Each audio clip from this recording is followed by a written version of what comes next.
உலகத் தமிழர்களின் உயிர்நாதம் உண்மை தமிழ் தொலைக்காட்சி. வணக்கம். உண்மை தமிழ் தொலைக்காட்சியின் பிரதான செய்திகள். முதலில் தலைப்புச் செய்திகள். யாழில் திடீரென மயங்கி விழுந்து உயிரிழந்த கைதி. அரிசி பற்றாக்குறை வெளியான முக்கிய தகவல். இலங்கையில் மீண்டும் 4 முதல் 5 மணி நேரம் மின் துண்டிப்பு. அவசரமாக குறைக்கப்படும் முன்னாள் ஜனாதிபதிகளின் பாதுகாப்பு வெளியான முக்கிய காரணம். மண்டபம் அகதி முகாமில் மண்டியிட்டு கதறி எழும் யாழ்ப்பாண இளைஞன். தமிழகத்திலிருந்து சட்டவிரோதமாக இலங்கை வர முயன்ற 4. சிட்னியில் சேதமாக்கப்பட்ட வழிபாட்டு தலம், கார்களும் அடித்துடைப்பு. இனி விரிவான செய்திகள். யாழ்ப்பாணம் சிறைச்சாலையில் இருந்தும் நீதிமன்றத்திற்கு சிறைச்சாலை உத்தியோகத்தர்களால் அழைத்து வரப்பட்ட கைதி ஒருவர் மயங்கி விழுந்து உயிரிழந்துள்ளார். யாழ்ப்பாண நீதிமன்ற வளாகத்தில் இன்று காலை வழக்கொன்றிற்காக அழைத்து வரப்பட்டவரே இவ்வாறு உயிரிழந்துள்ளார். நாவற்குழி ஐயனார் கோவிலடியை சேர்ந்த 40 வயதான ரத்னசிங்கம் சந்திரகுமார் என்பவரே உயிரிழந்தவராவார். இந்த கைதி பல்வேறு குற்ற செயல்களுடன் சம்பந்தப்பட்ட வழக்குகளில் தொடர்பு பட்டவர் என்று காவல்துறை மற்றும் சிறைச்சாலை வட்டாரங்கள் தெரிவித்துள்ளன. இந்த நிலையில் உயிரிழந்தவரின் சடலம் யாழ்ப்பாணம் போதனா வைத்தியசாலையில் வைக்கப்பட்டுள்ளதாக கூறப்பட்டுள்ளது. இதேவேளை பிரேத பரிசோதனைக்கு பின்னர் உயிரிழப்பிற்கான காரணம் தெரியவரும் என்று வைத்தியசாலை தகவல்கள் தெரிவித்துள்ளன. தனியார் இறக்குமதியாளர்களால் இறக்குமதி செய்யப்பட்ட அரிசி கையிருப்பு இன்று முதல் சந்தைக்கு வெளியிடப்பட உள்ளதாக கூறப்படுகிறது. தனியார் இறக்குமதியாளர்களால் இந்தியாவிலிருந்து கொண்டுவரப்பட்ட சம்பா மற்றும் வெள்ளைப்பச்சை அரிசி நேற்று துறைமுகத்திற்கு வந்துள்ளதுடன் அதில் 75 தொன்கள் நேற்றிரவு சுங்க அதிகாரிகளால் விடுவிக்கப்பட்டுள்ளன. நாட்டில் நிலவி வரும் அரிசி தட்டுப்பாட்டை போக்கு அரிசியை இறக்குமதி செய்ய தனியார் இறக்குமதியாளர்களுக்கு அரசாங்கம் அனுமதி அளித்துள்ளது. இதன்படி இன்றும் நாளையும் கூடுதலான அரிசி கையிருப்பு நாட்டை வந்தடைய உள்ளதாக தெரிவிக்கப்பட்டுள்ளது. இந்த நிலையில் இறக்குமதி செய்யப்பட்ட அரிசி சந்தைக்கு வருவதன் மூலம் நாட்டில் ஏற்பட்டுள்ள அரிசி தட்டுப்பாட்டிற்கு நிவாரணம் கிடைக்கும் என்று எதிர்பார்க்கப்பட்டுள்ளது. இலங்கையில் பிப்ரவரி மற்றும் மார்ச் மாதங்களில் மீண்டும் 4 முதல் 5 மணி நேரம் மின்சாரம் துண்டிக்க நேரிடலாம் என்று இலங்கை மின்சார சபையின் தொழில்நுட்ப பொறியியலாளர்கள் மற்றும் அதிகாரிகள் சங்கத்தின் உபதலைவர் நந்தன உதயகுமார தெரிவித்துள்ளார். இலங்கை மின்சார சபையானது தனியார் மின் உற்பத்தி நிலையங்களிலிருந்து மின்சாரத்தை கொள்வனவு செய்துள்ளதாகவும் அரசாங்கம் மாறினாலும் மின்சார சபைக்குள் மின்சார மாஃபியா செயற்படுவதாகவும் நந்தன உதயகுமார தெரிவித்துள்ளார். மின்சார சபையில் ஏற்பட்டுள்ள நெருக்கடி நிலைமையை முன்வைப்பதற்காக கொழும்பில் இடம்பெற்ற விசேட ஊடகவியலாளர் சந்திப்பில் அவர் இதனை குறிப்பிட்டுள்ளார். அவர் மேலும் கூறுகையில், தனியார் மின் உற்பத்தி நிலையங்களிலிருந்து மின்சாரம் வாங்கும் தந்திரமாக நுரைச்சோலை அனல் மின் நிலையத்தில் ஒரு ஜெனரேட்டர் கூட அதிகபட்சமாக கொள்ளளவில் இயங்காதமையினால் பல காலமாக இயங்கி வந்த மின்சார மாஃபியா மீண்டும் தலை தூக்கியுள்ளது. மின்சார கட்டண உயர்விற்கு இந்த மின்சார மாஃபியா முக்கிய காரணியாக மாறியுள்ளதாக தெரிவித்த நந்தன உதயகுமார, நீர் மின்சாரம் மற்றும் நிலக்கரியை பயன்படுத்தி மின்சாரம் தயாரிக்கும் திறன் இருக்கும் போது தனியாரிடம் மின்சாரம் வாங்குவது பெரும் விரயம் என்றும் குறிப்பிட்டார்.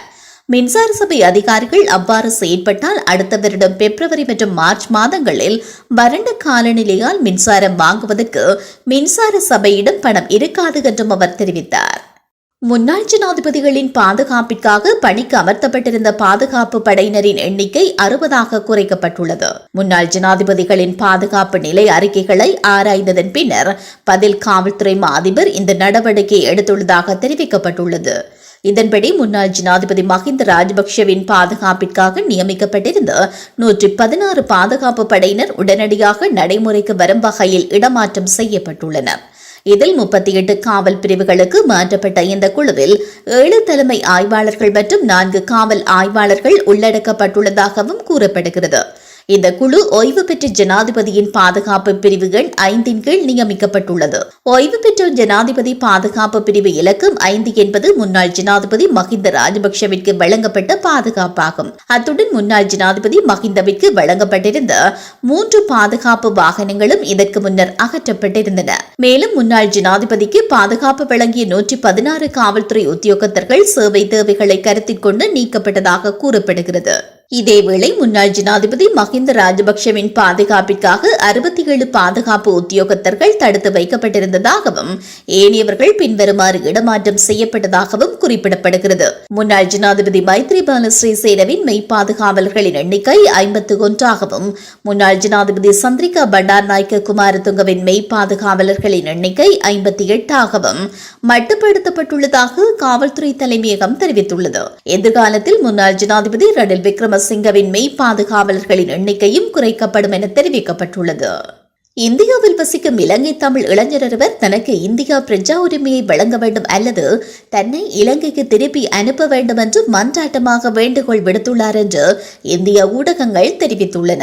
ராமநாதபுரம் ஆட்சியர் அலுவலகம் முன்பாக இலங்கை தமிழ் இளைஞர் முழந்தாளிட்டு தனக்கு இந்திய பிரஜா உரிமையை வழங்குமாறும் அல்லது இலங்கைக்கு அனுப்புமாறும் கோரும் வீடியோவை இந்திய ஊடகங்கள் வெளியிட்டுள்ளன. ராமநாதபுரம் ஆட்சியர் இலங்கைக்கு தன்னை திருப்பி அனுப்ப மறுக்கிறார். அதேவேளை தனக்கு இந்திய பிரஜா உரிமை வழங்குவது தொடர்பிலான ஆவணங்களையும் வழங்க மறுக்கிறார் என்று ஜோ என்ற அந்த இளைஞன் ராமநாதபுரம் ஆட்சியர் அலுவலகத்தின் முன்னாள் பணியில் ஈடுபட்டுள்ள போலீசாரிடம் தெரிவிப்பதை வீடியோவில் அவதானிக்க முடிவதாகவே கோடிடப்படுகிறது. ராமநாதபுரம் ஆட்சியரிடம் நான் 10க்கும் மேற்பட்ட ஆவணங்களை கையளித்துள்ளேன். ராமநாதபுரம் ஆட்சியரிடம் நான் 10க்கும் மேற்பட்ட ஆவணங்களை கையளித்து விட்டேன் என்று யாழ்ப்பாண இளைஞன் தெரிவிப்பதை குறித்த வீடியோவில் காண முடிகிறது. தான் பல வருடமாக இந்த விடயத்துடன் போராடி கொண்டிருப்பதாகவும் அவர் தெரிவித்துள்ளார். தமிழகத்தின் ராமநாதபுரம் தங்கச்சிமடம் பகுதியிலிருந்து சட்டவிரோதமான முறையில் இலங்கைக்கு வருவதற்கு முயன்ற 4 இளைஞர்கள் போலீசாரினால் கைது செய்யப்பட்டுள்ளனர். குறித்த 4வரும் மண்டபம் ஏதிலிகள் முகாமில் வசித்து வந்தவர்கள் என்று குறிப்பிடப்பட்டுள்ளது. அத்துடன் அவர்கள் கடவுச்சீட்டின்றி சட்டவிரோதமாக படகு மூலம் இலங்கைக்கு வருவதற்கு முயன்றதாக ஆரம்பகட்ட விசாரணைகளில் இருந்து தெரிய வந்துள்ளது. குறித்த 4வரையும் தங்கச்சிமடம் நீதிமன்றில் முன்னிலைப்படுத்துவதற்கான நடவடிக்கைகளை தமிழக போலீசார் முன்னெடுத்துள்ளனர்.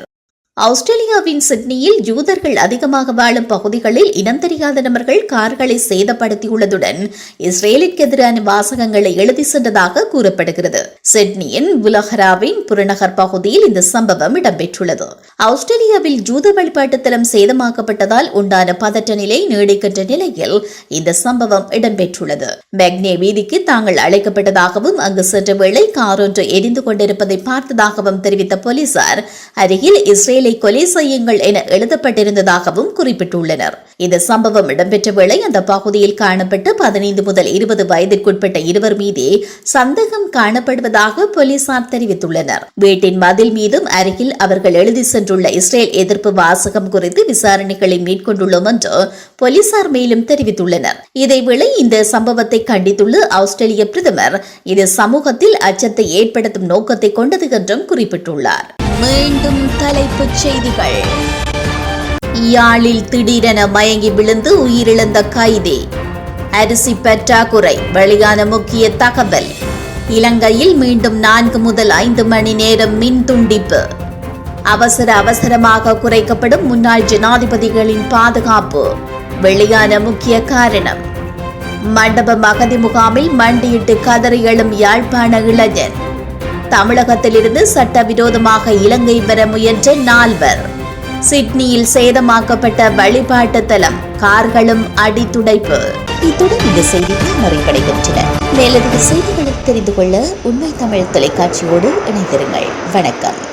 உலகத் தமிழர்களின் உயிர்நாதம் உண்மை தமிழ் தொலைக்காட்சி.